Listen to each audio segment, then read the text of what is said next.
Hi Riverland, Jeff Johnson here, presenting yet another half hour or so video lesson for our Spring Comp 2 and the Time of Trials 2021. Things are going to get a little bit more challenging in the next couple days. We've gotten off easy, I think, winter-wise, in terms of the temps and stuff, but that is changing very quickly. The wind is blowing pretty strongly in central Minnesota, Stearns County, where I live, and there is a cold front whooshing in behind that wind, 20 below. Next couple 3 nights, I think, starting Friday night. So I'll be hauling a lot of oak into my glass porch where we've had a few lessons. We'll start with an idea.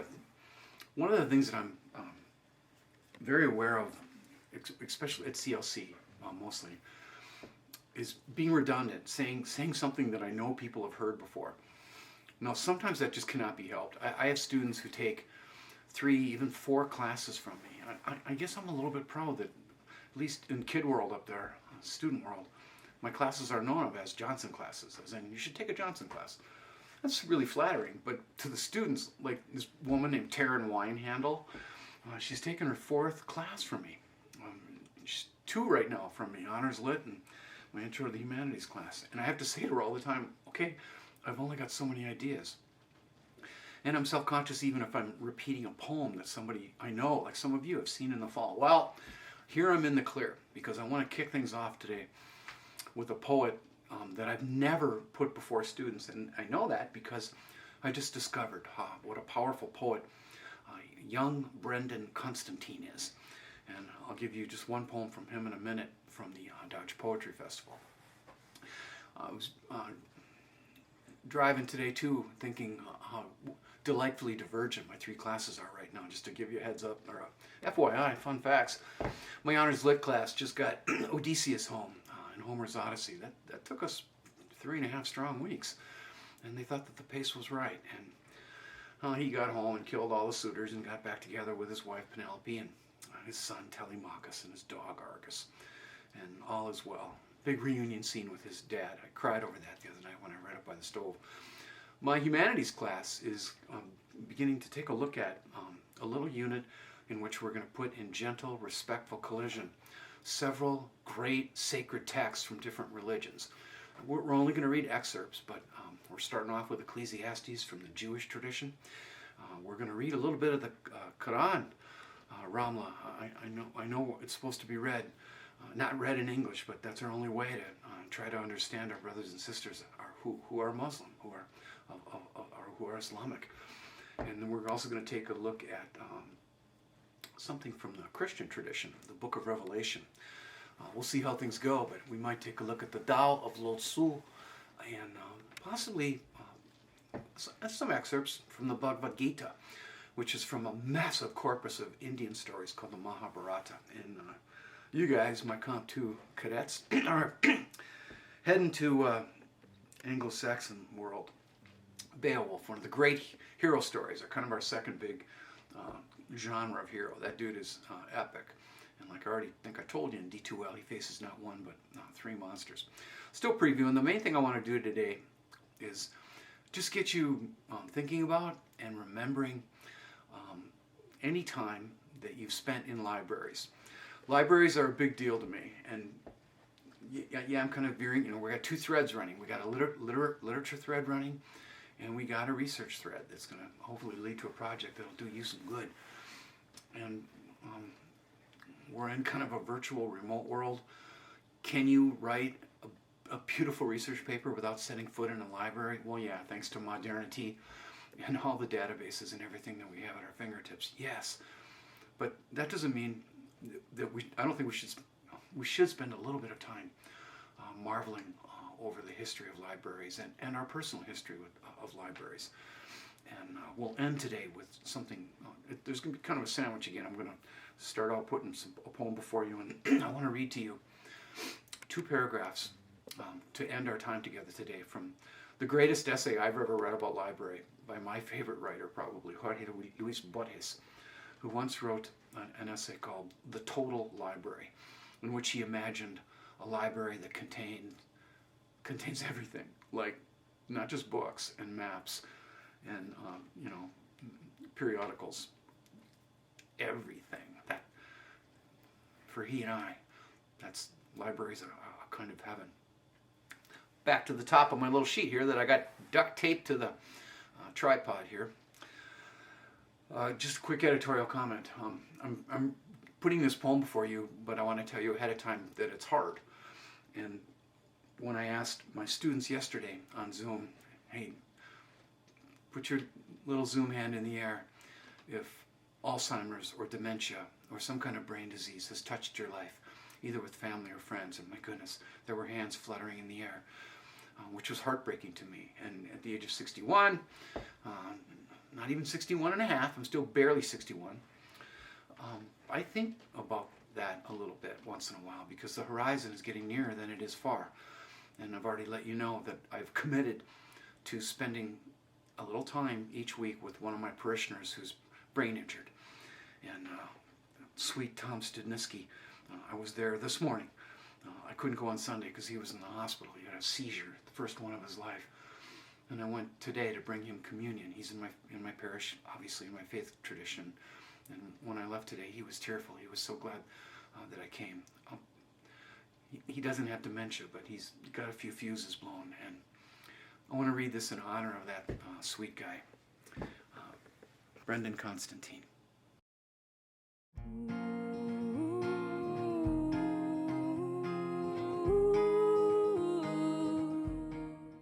I just have the one poem for you this morning, and this is called Dementia, My Darling.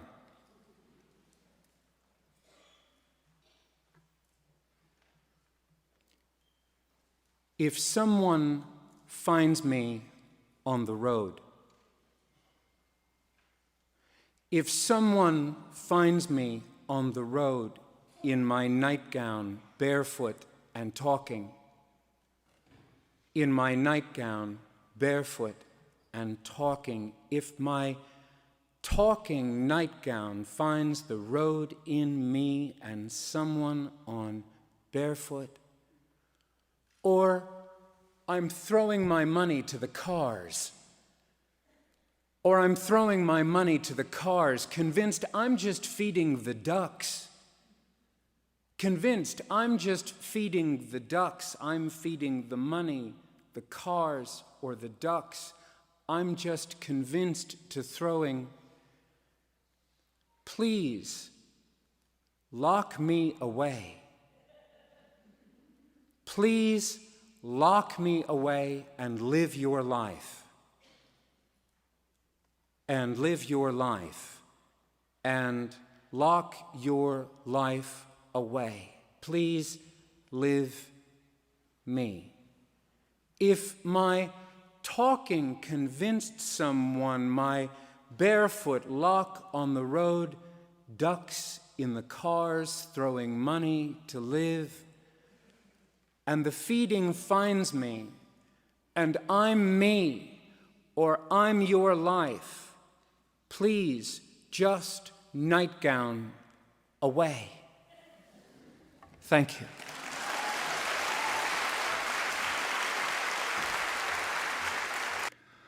Thanks for taking that in and opening your heart to that. I had a more cheerful, joyful question for my students yesterday to get things going. I said, would any of you be willing to talk about an early memory that you have of going to a library? And, they kind of lit up. There were 3 or 4 students, that wanted to talk, and the rest of them were nodding, because I think we all have early memories of the wonder. That's one of our course requirements.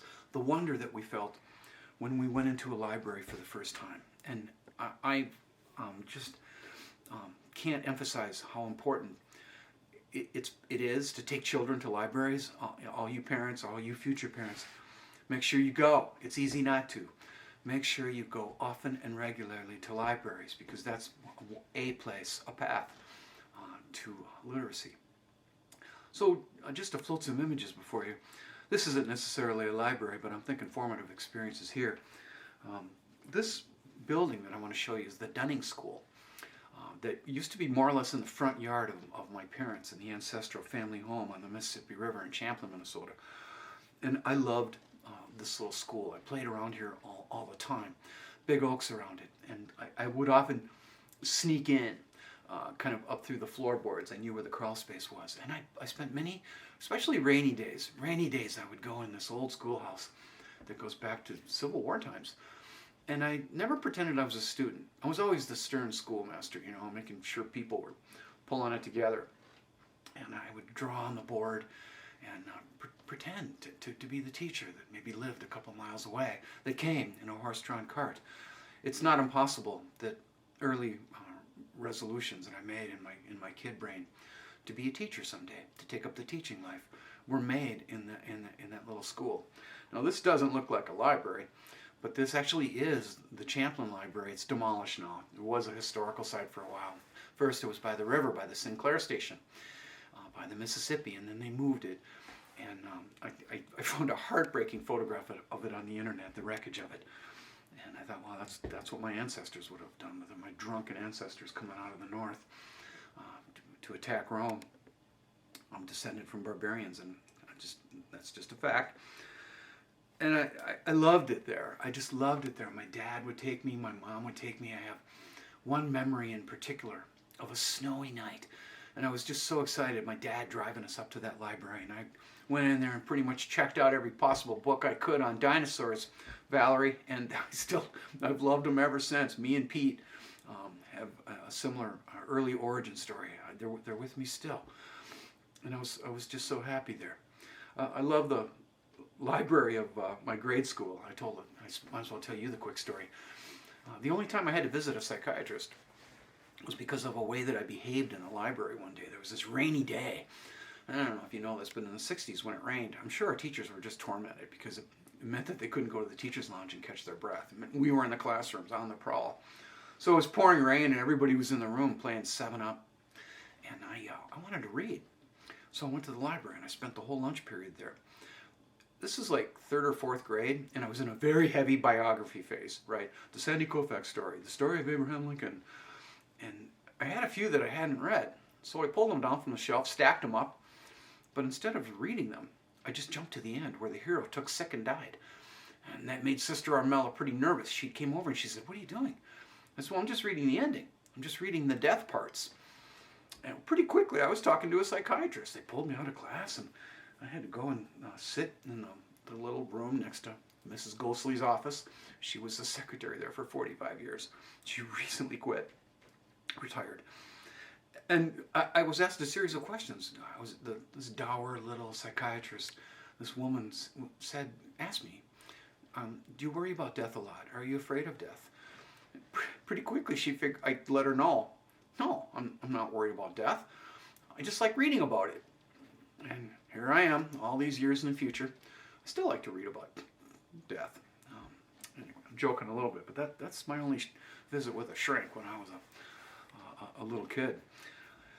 Obviously, I fell in love with the libraries of my undergrad years at St. John's University and St. Ben's, although SJU is where I spend most of my time. I go back and forth. I still have borrowing privileges in both. The SJU library, the monks, my former employers got a little out of control with poured concrete a few years ago.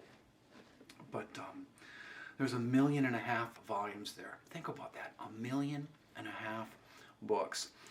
And I'll tell you something else about St. John's, and just a little FYI, trivia, so to speak. Sometimes there's libraries within libraries. And one of the best ideas that my former employers got was to start up something called the Humanistic Manuscript Library. It's now called the Humanistic Manuscript Museum.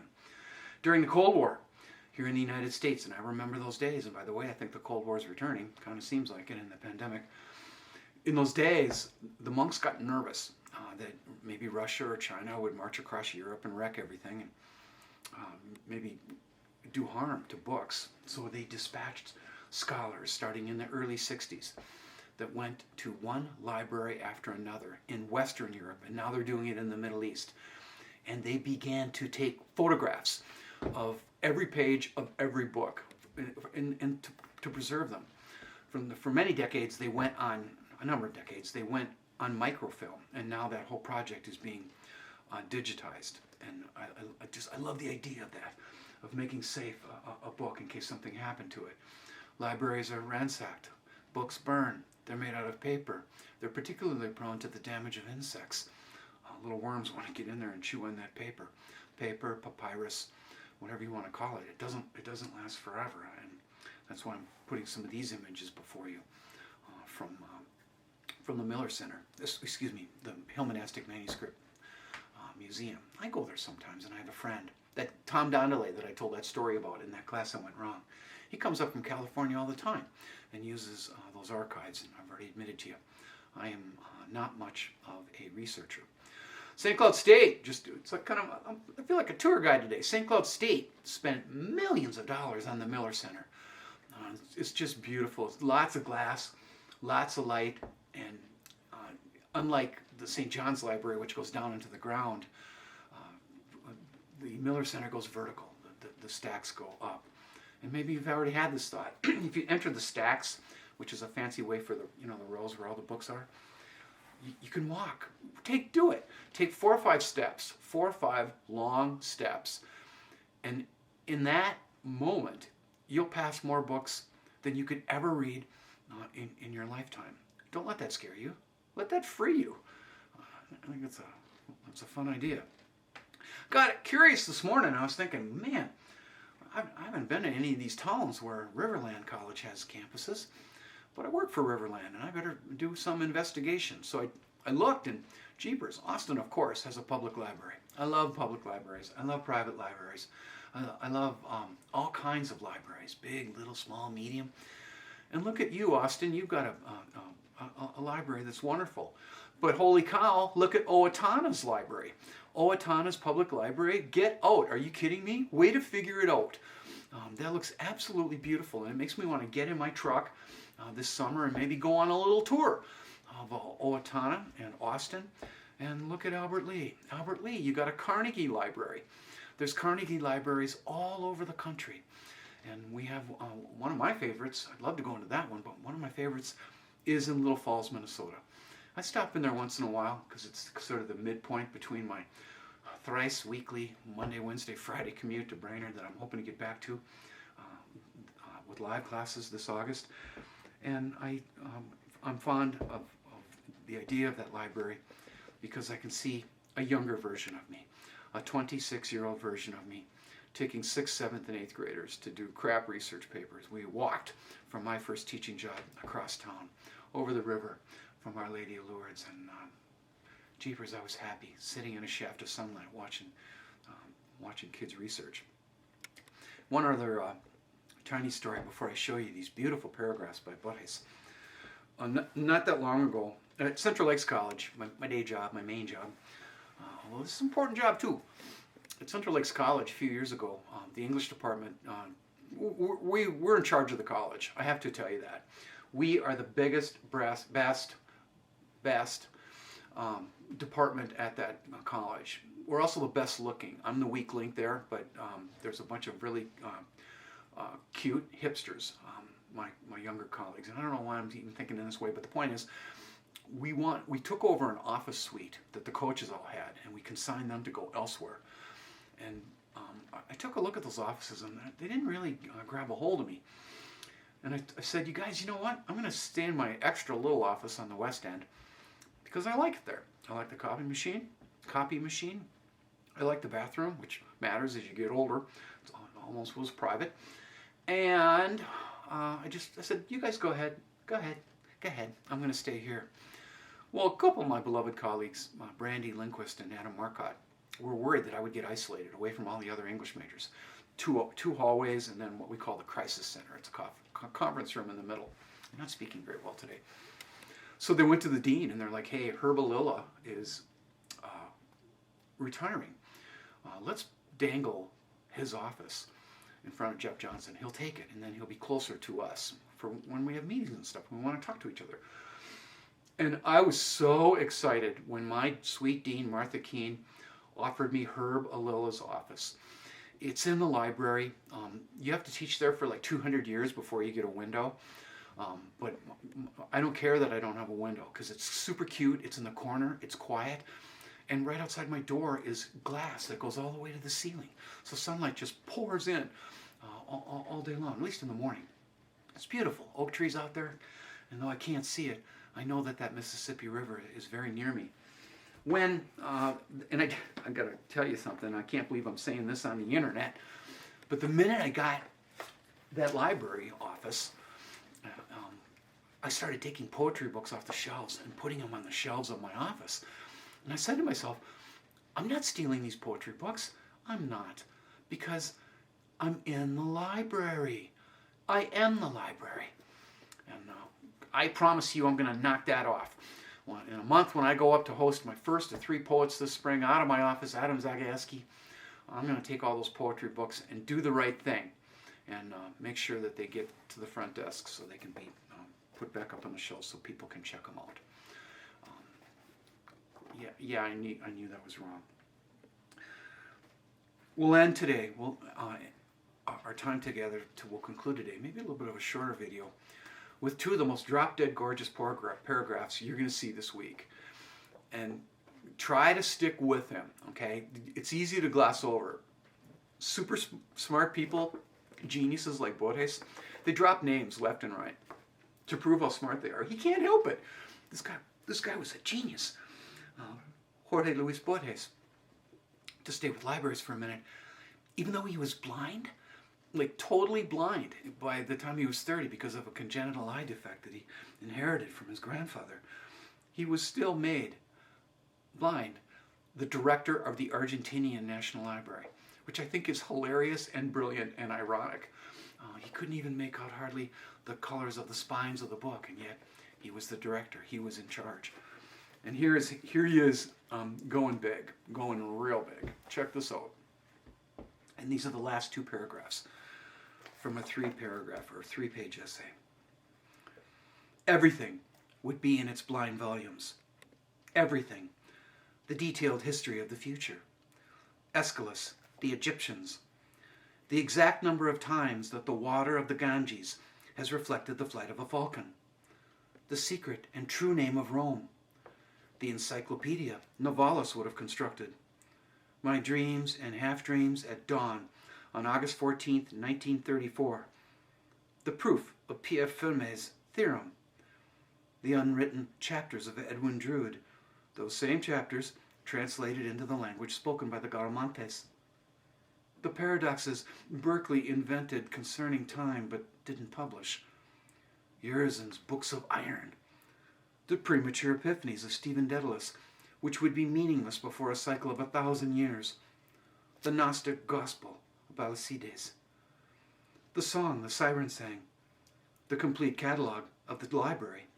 The proof of the inaccuracy of that catalog. Everything.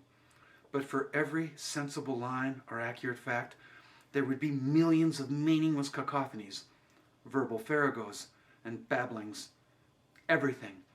But all the generations of mankind could pass before the dizzying shelves that obliterate the day and on which chaos lies, ever reward them with a tolerable page. One of the habits of the mind is the invention of horrible imaginings.